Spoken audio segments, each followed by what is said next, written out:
నమస్తే, welcome to think Andhra. నేను మీ ప్రియాంకరావు.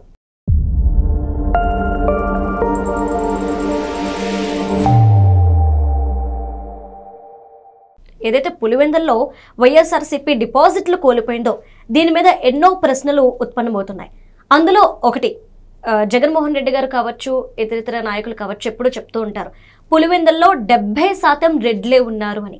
అలానే వైఎస్ఆర్సీపీ వాళ్ళు కూడా చెప్తారు ఈ 70% ఓట్ బ్యాంక్ అనేది వైఎస్ఆర్సీపీదే అని చెప్పేసి. అందుకే జగన్మోహన్ రెడ్డి గారు పులివెందుల దాటి బయటకు వచ్చి ఎక్కడ పోటీ చేయరు, ఎందుకంటే అక్కడ పోటీ చేస్తే కనుక ఖచ్చితంగా గెలుస్తారు కాబట్టి. కానీ ఇప్పుడు జరిగిన ఉప ఎన్నికల్లో, జెడ్పీటీసీ ఉప ఎన్నికల్లో ఈ 70% ఓట్ బ్యాంక్ అనేది ఎక్కడికి వెళ్ళింది?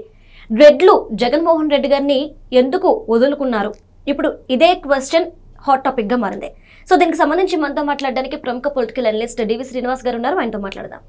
నమస్కారం సార్. నమస్తే సార్. పులివెందుల్లో అన్ని కాస్టులు ఉన్నప్పటికీ కూడా 70% రెడ్లే ఉంటారు. కానీ ఆ 70% రెడ్లు ఈ రోజు జెడ్పీటీసీ ఉప ఎన్నికల్లో జగన్మోహన్ రెడ్డి గారికి ఓటేలా, అంటే వైఎస్ఆర్సీపీకి ఓటేలా అంటే ఎందుకు అంటారు? ఇప్పుడు ఏవైతే స్కామ్స్ జరిగాయో వైఎస్ఆర్సీపీ హయాంలో అందులో ఉన్న ప్రతి ఒక్కరూ రెడ్లే. చివరెడ్డి, భాస్కర్ రెడ్డి, కసిరెడ్డి, ఇలా ప్రతి ఒక్కరు రెడ్లు ఉన్నారు. కానీ అదే రెడ్లు ఈ రోజు ఓటేయకంటే డిపాజిట్లు కోల్పోయే స్థాయికి తీసుకొచ్చారు. అసలు ఏం జరిగిందంటారు? అంటే ఎంత శాతం రెడ్లు ఉన్నప్పటికీ కూడా వాళ్ళు ఓట్లు వేయటమే కాదు, ఇతరుల ఓట్లు కూడా వాళ్ళే వేసేవాళ్ళు, వేయించేవాళ్ళు. అవును. అంటే కంప్లీట్ వాళ్ళ డామినేషన్తో గుత్తాధిపత్యం. ఇది పులివెందుల అంటేనే మనం అదొక పాలెగాళ్ల రాజ్యంగా చేశారు, ఎవరికి స్వేచ్ఛ లేకుండా చేశారు. అలాంటిది మరి ఇవాళ జరిగినటువంటి జెడ్పీటీసీ ఎన్నికల ఫలితాలు 2 చోట్ల, ఎక్కడ పులివెందుల, ఒంటిమిట్ట. పులివెందుల్లో జగన్మోహన్ రెడ్డి అభ్యర్థికి ఎన్ని వచ్చాయి ఓట్లు? కేవలం మరి అక్కడ 685. అవతల ప్రత్యర్థి టీడీపీ అభ్యర్థి లతారెడ్డికి ఎన్ని వచ్చాయి? 6735. ఎక్కడ 6735, ఎక్కడ 685? రెండవది ఏది? ఒంటిమిట్ట. ఒంటిమిట్టలో మరి టీడీపీ అభ్యర్థికి ఏమో దగ్గర 4632, 4632. వైసీపీ అభ్యర్థికి ఏమో 1121. పర్వాలేదు, డిపాజిట్ వచ్చింది ఇక్కడ. అక్కడ డిపాజిట్లు కూడా పోయాయి. అంటే 685 ఓట్ల లేకపోతే 1121 ఓట్ల అక్కడ వచ్చేది. అంటే సొంత సామాజిక వర్గం ఇవాళ జగన్మోహన్ రెడ్డికి ఓటేయలేదు, ఓటు యాన్సలేదు. ఎందుకు? ఆయన సామాజిక వర్గంలోనే ఆయనపై ఇంత వ్యతిరేకత. అంటే ఆయన హయాంలో రెడ్డిస్ కి చాలా ప్రయారిటీ ఇచ్చారు కదా సార్ జగన్మోహన్ రెడ్డి గారు. అలాంటి నింద మోసిందా ఈ సామాజిక వర్గం? జగన్మోహన్ రెడ్డి ఏదో బాగా ఊడబడిచాడు ఈ సామాజిక వర్గానికి అన్న చెడ్డ పేరు తెచ్చుకున్నారా? చేసిందేమీ లేదా? ఎందుకంటే జగన్ బాధితులు రెడ్లే. యాక్చువల్గా మనం కనుక పరిశీలించినట్లయితే సొంత సామాజిక వర్గమే జగన్ బాధితులుగా మారిన పరిస్థితి. అందరూ ఆయన బాధితులే. అంటే ఒక రకంగా సోషలిస్ట్, ఏది సమరసంగా అందరినీ సమానంగా బాధించాడా? అతని వల్ల బాగుపడినటువంటి రెడ్లు 5, 6. అంటే ఈ ఏళ్ల మీద లెక్క పెట్టదగిన. ఎవరు బాగుపడ్డారు చెప్పు? ఆయన సామాజిక వర్గంలో జగన్ అడ్డు పెట్టుకుని ఆయన బంధువులు. వైవి సుబ్బారెడ్డి ఎవరాయన? వాళ్ళ చిన్నాన్న, వాళ్ళ కొడుకు అంటే తమ్ముడు విక్రాంత్ రెడ్డి. విక్రాంత్ రెడ్డి పేరు చెప్పగానే నీకు గుర్తొచ్చేది పాయింట్ బ్లాంక్. ఎవరైనా? కేవీ రావు. కాకినాడ పోర్టు, కాకినాడ సెజ్, అసలు వాటిని కబ్జా. 3600 కోట్లు షేర్లు రాంచుకున్నారు. బాగుపడింది ఆ సామాజిక వర్గంలో చిన్నాన్న. లేకపోతే ఇంకెవరు? భూమన కరుణాకర్ రెడ్డి. అక్కడ తిరుపతిలో తిష్టేశారు ఈ బ్యాచ్ అంతా. కొండ మీదేమో గోవిందుడు, కొండ కిందేమో ఈ గుండాలు.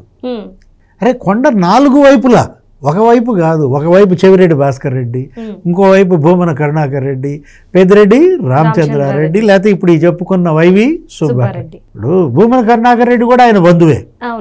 ఆయన కూతుర్ని వీళ్ళ మేనమామ కొడుకు ఎవరికో ఇచ్చారు. అది ఇప్పటి బంధం కాదు. చెవిరెడ్డి భాస్కర్ రెడ్డి, భూమన కరుణాకర్ రెడ్డి వీళ్ళ తాత శిష్యులు, జైల్ మేట్స్. ఏది? రాజారెడ్డి అప్పట్లో జైల్లో ఉన్నప్పుడు వీళ్ళు ఆయన దగ్గర శిష్యులు అనమాట. ఈ రాబిన్ హుడ్ కల్చర్ అంతా ఆయన నేర్పాడు అనమాట వీళ్ళకి. పెద్దిరెడ్డి రామచంద్రారెడ్డికి ఆయనకి మనం చెప్పాల్సిన పని లేదు, రామచంద్ర యాదవే చెప్పాలి. ఎవరు? అక్కడ ఉన్నటువంటి ఆ బీవైసీ పార్టీ అధ్యక్షుడా ఎవరో ఒక ఆయన ఉంటాడు, రామచంద్ర యాదవ్. అసలు ఎంత ఇబ్బందులు పెట్టారు ఆయన. ఎన్నిసార్లు అతని పైన హత్యాయత్నం, ఆయన ఇల్లే ధ్వంసం చేశారు, ఆయన వాహనాలు కాలబెట్టారు. పారిపోయి పోలీస్ స్టేషన్లో తలదాచుకున్నా కానీ ఎంటబడ్డారు. ఆ రామచంద్ర యాదవ్ అమిత్ షాకు ఒక లేఖ రాశాడు 11 పేజీలు, 5,000 కోట్లు కొల్లగొట్టాడు అని చెప్పి ఇచ్చాడు లిస్ట్ అంతా. పెద్దిరెడ్డి రామచంద్రారెడ్డి, ఇప్పుడు మిథున్ రెడ్డి పేరు ఇప్పుడు వచ్చింది లిక్కర్ మాఫియాలో.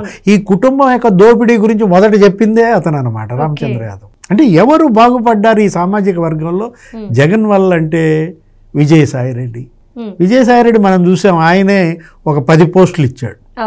ఆయనే రాజ్యసభ పక్ష నాయకుడు, పార్లమెంటరీ పార్టీ నాయకుడు, ఢిల్లీలో ప్రభుత్వ ప్రత్యేక ప్రతినిధి, ఒక 5-6 హౌస్ కమిటీలకు ఆయనే, స్పీకర్ ప్యానల్లో ఆయనే, మొత్తం ఉత్తరాంధ్ర ఇన్ఛార్జ్ అతనే, నెల్లూరు లోక్సభ అభ్యర్థి అతనే. ఉత్తరాంధ్రలో విజయసాయిరెడ్డి, సుబ్బారెడ్డి అసలు మామూలుగా అక్కడ భూములన్నీ కబ్జాలు చేశారని. అంటే వీళ్ళ వల్ల బాగుపడింది ఎవరు? వీళ్ళనమాట. కేవలం నేను ఇందాక చెప్పినట్టుగా ఇంకో రెడ్డి గారు ఉన్నారు, సకల శాఖ సజ్జల రామకృష్ణారెడ్డి, సజ్జల భార్గవరెడ్డి, సజ్జల రామకృష్ణారెడ్డి. అంటే ఇట్లా ఒక 7-8 కుటుంబాలను మాత్రం బాగా పెంచాడు. అయోధ్య రామిరెడ్డి, ఆళ్ళ రామకృష్ణారెడ్డి, ఏదో కరకట్ట కమలాసన్ అంటారు. ఇప్పుడు వీళ్ళ వల్ల బాగుపడింది ఈ కుటుంబాలు తప్ప మిగతా రెడ్లందరూ నష్టపోయారు. బాగుపడ్డ వాళ్ళ లిస్టు చెప్పా. ఇప్పుడు జగన్ బాధితులు మొట్టమొదట వేమిరెడ్డి కుటుంబం. నిన్న చూసావు కదా వేమిరెడ్డి ప్రశాంతి మేడం ఏమన్నారు. ఇప్పుడు ఆ ప్రసన్న కుమార్ రెడ్డి, నల్లపరెడ్డి ప్రసన్న కుమార్ రెడ్డి ఆమెను ఉద్దేశించి చేసిన మాటలు అసలు ఎవరన్నా మనిషి అనేవాడు మాట్లాడే మాటలేనా? చెల్లెలు వరస అయ్యే అమ్మాయి. వీళ్ళు ఎలాంటి వాళ్ళు అంటే అక్కడే మనకు కనపడుతుంది. ఇప్పుడు ఇన్నాళ్ళు వైఎస్ఆర్ కాంగ్రెస్ పార్టీ బతికిందంటే పోషకుడు ఎవరు? జగన్మోహన్ రెడ్డి. ఆయన సొమ్ము అసలు పైసా ఖర్చు పెట్టాడు. అది ఓన్లీ ఆ ఫోన్కి ఇన్కమింగే, అవుట్ గోయింగ్ ఉండదు. జగన్ ఆయన ఏంటి గోడకు కొట్టిన సున్నమే అనమాట, మర్చిపోవటమే.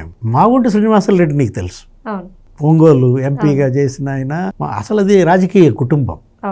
మాగుంట సుబ్బరామరెడ్డి లేకపోతే వాళ్ళ పార్వతమ్మ ఎవరో ఉంటారు. అసలు వాళ్ళ అన్న వాళ్ళ వదిన ఎంపీలుగా చేసిన ఆయన. ఈయన 4-5 సార్లు ఈయన ఎంపీలుగా ఉన్నటువంటి మాగుంట శ్రీనివాసరెడ్డిని ఎంత బెదిరించారమ్మా. అదే ఈ లిక్కర్ పంచాయతీ అది కూడా. ఈ మిథున్ రెడ్డి ఇప్పుడు కేసుల్లో ఉన్నారు చూసావా, జైలుకి వెళ్ళారే.